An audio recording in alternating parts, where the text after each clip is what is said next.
Milk Teeth, written by Colby Newton, narrated by Heather Ordover.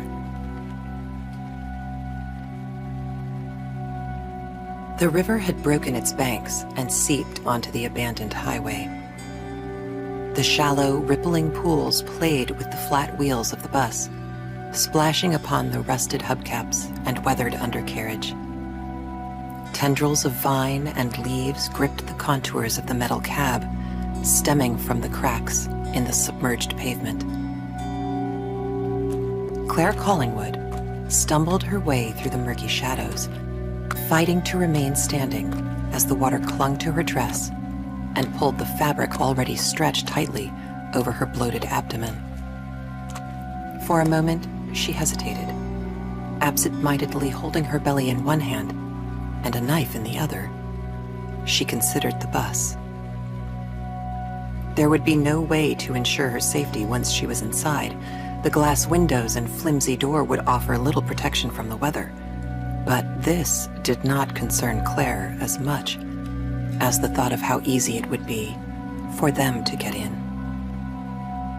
She contemplated finding a different location, but another pulsating stab racked her abdomen, and she abandoned any thought of traveling further along the deserted road.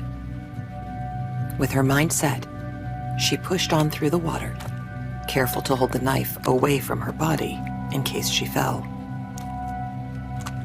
The door was rusted shut, but with some prying, she was able to wedge it open enough to budge in. Pulling it closed behind her, she was slightly comforted by the door's reluctance to move.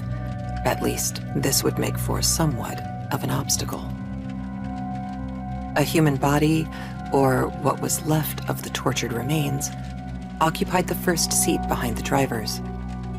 She only gave it a momentary glance before carefully making her way toward the back of the bus. After making sure she was alone, she gathered the abandoned clothing left scattered among the seats. Finding a seat near the middle of the bus, she made a bed on top of the cushion. But before she could lie down, she looked at the window just above the seat and pictured one of them peering in at her. Claire shivered and moved the clothing to the floor between the seats. Maneuvering herself slowly, she reclined onto the makeshift bed, pulling her dress above her knees. Saying a silent prayer, she bit down on the handle of the knife and began to push. 15 years earlier, Claire Collingwood would never have imagined herself giving birth alone in a rusted bus. She had been a fresh, young face in the medical field, aimed at making a difference in the world. Everything at the time had been new and exciting as she prepared to make her mark as a nurse at one of the leading hospitals in the country. She had met her husband, Marcus, after he contracted a parasite while building wells for villages in Africa. An ambitious man, he was quick to charm the young nurse, despite looking like death and wearing only a paper gown. Although she despised the thought of his body harboring insects, she couldn't help but be taken by the man, as dreamy-eyed as she was.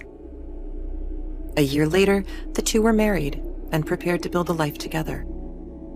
By that time, she had moved up in the chain of command and worked with a team designated for unusual cases. She still remembered how it all started.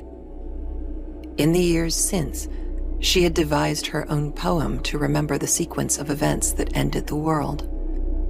Now Claire recited the verses in her head, exchanging the Lord's Prayer for his punishment. Their bellies had all flattened, and none had come to seed. It had been in the news for a few months, here and there an unusually high occurrence of miscarriages, followed by concentrated populations of infertility. Insidiously, these incidences happened more and more frequently, spreading like a virus. Upon the breath of every man, dark words to be freed. People were panicked, blaming everything they could name. Pollution, global warming, damnation, and terrorists had been on everybody's lips. The president told people not to panic, that he knew medical professionals were close to identifying the cause of the threat. Claire, however, had known this to be a lie. No one knew what was happening. Nevertheless, these events had only been the ill preparation for what was to come. Then the month of May, when milk teeth grew no more. One day, rumors began to spread that no children were being born. At first, appearing to be the hysterics of a crippled world, people tried to deny their greatest fear. Of course, children were still being born. They'd always been born. But soon, it became apparent that what had once been was no more. For the first time in recorded history, not a single human being was born in a day's passing. That day led to another, and another, and another.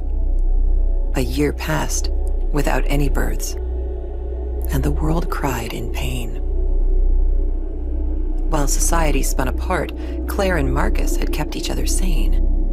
In their innocence, they thought they could still make a difference and bring an end to the chaos. They still went on dates, catching some of the last movies to be produced, and never abandoned the hope of a return to normalcy. Until the night the dryness ended, seed replaced with spore. On one evening, she awoke with an impending feeling of doom. For the first time, Claire Collingwood was not her optimistic self. At first, she was unsure of what had awoken her.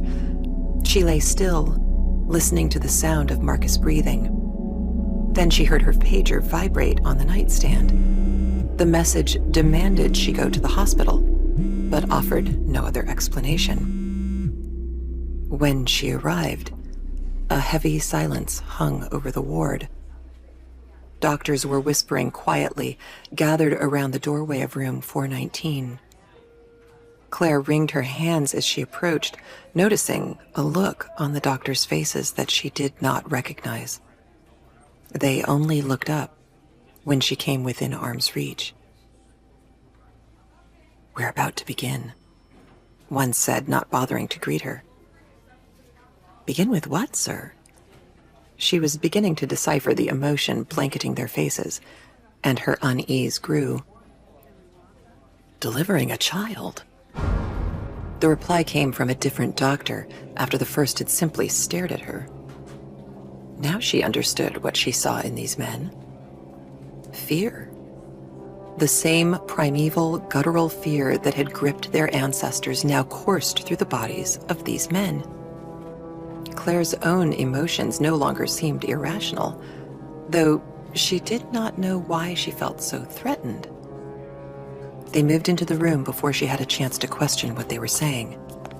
She followed, taking in a strangely tepid scene. There wasn't anything intimidating about the expectant mother. She seemed genuinely excited, if not a little confused herself. A smile was pressed upon her face, and she was slowly looking about the room. Eyes locked in position, her head pivoted in sweeping motions, as if she were following a particularly slow fly. "Hello, I'm Claire. I'll be one of the nurses helping you with your delivery tonight." The woman offered no sign of acknowledgement. Confused, Claire looked over at one of the doctors, who shook his head when they locked eyes. The scene she had once labeled as surprisingly plain now seemed to be a mask for something more sinister. A perfume master poison, deception none could name. Claire staggered back in horror as she turned back to the woman. She was no longer smiling, nor did she seem confused. Her eyes gazed into Claire's, and she quietly said, "It's time." Her head then jolted back, and a tormented howl burst from her lips. The doctors jumped into motion, preparing tools and grabbing gloves. It only started seconds ago, but as the woman's screams escalated, so did the feeling of doom. Just as it began to seem as though the terror couldn't be more intense, the woman fell back onto the gurney, dead. At the foot of the bed, the doctors were gaping at a writhing form. Claire pulled the woman's gown up to look at it and screamed. She knew what it was. They all knew what it was. However, none of them dared to say it. One of the doctors reached a hand to the child, fingertips quivering. And through the blood it came to be, for the world it was to claim. Claire ran down the hall, blood splattered across her face. She could taste the doctor's gore in her mouth, how it had snatched at him, ensnaring him, had finally broken Claire Collingwood's hope for redemption. She now knew that things would not get any better. They had only just begun. Marcus had not seen it and didn't understand why his wife insisted on leaving the city. He would later regret asking her to stay and consider their options. More women were starting to give birth, and as it spread, so did the carnage. Soon they were infesting the cities, waiting in the shadows for those who were left behind.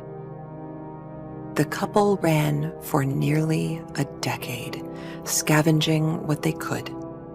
They met fewer people every year, and the time between conversations with strangers continued to grow. If it hadn't been for Marcus, Claire would have joined those hanging by their shoelaces in the forest. He remained hopeful, despite all they had seen. As if to reward him for his faith, a spark of hope began to shine in the people they encountered. News was spreading of women beginning to have normal children again. Although doubtful, Claire was ready for some change in the monotony, and Marcus was set to take all the necessary precautions. But he had never gotten the chance. A few months into her pregnancy, he was killed, and Claire was left alone with their unborn child. Suicide crossed her mind, but she couldn't bring herself to do it. Marcus would tell her to at least have the child. She owed it to him for all the years he saved her life. She was determined to bring the child into the world, and she spent the next few months clinging to life, focused only on her purpose.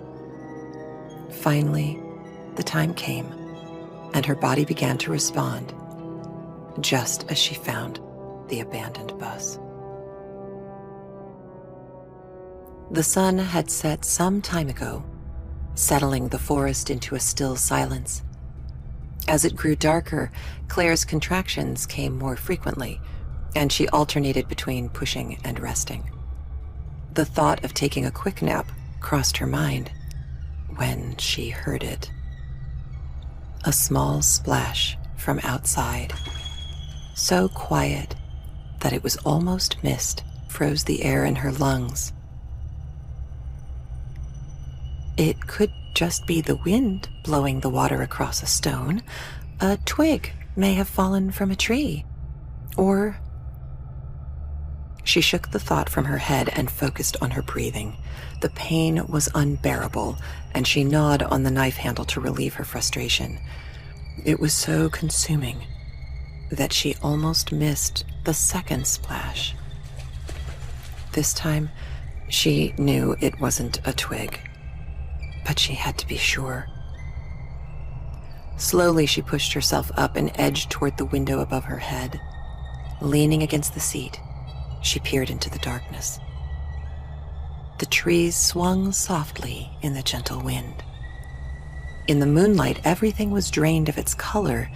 It would have been a peaceful sight, if not for the tall, dark figure standing in the shallow water. It faced away from the bus, its head tilted to the side as it swayed back and forth, as if listening to music. Feeling like her heart was about to explode, Claire began to lower herself back into her hiding spot. Just when her head was out of sight, the seat creaked loudly under the weight of her arm. She pressed herself against the floor. not daring to breathe. Within seconds, she heard it at the window. Its thin fingers squealed against the glass as it pressed its face onto the surface, searching inside. She could see it, but she prayed it couldn't see her. From her vantage point, she saw its black tongue snake out of its mouth and kiss the window. Then it stepped out of view. At first, she thought it was gone, but then she could hear it. It was inspecting every window, searching for a way into the enclosed space, for a way to join her.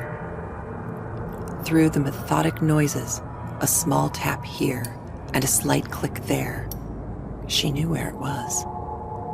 Before long, it would find its way to the door. The image of it prying the door open filled her head. Another wave of pain caused her to cry out, and the noise stopped. Knowing it was already aware of her presence, she decided to stop writhing in silence and let her screams fill the air, dropping the knife to her side. The baby was only minutes away. Her body pressed in from all sides. Claire expected it to break through the windows, provoked by the sound of her pain.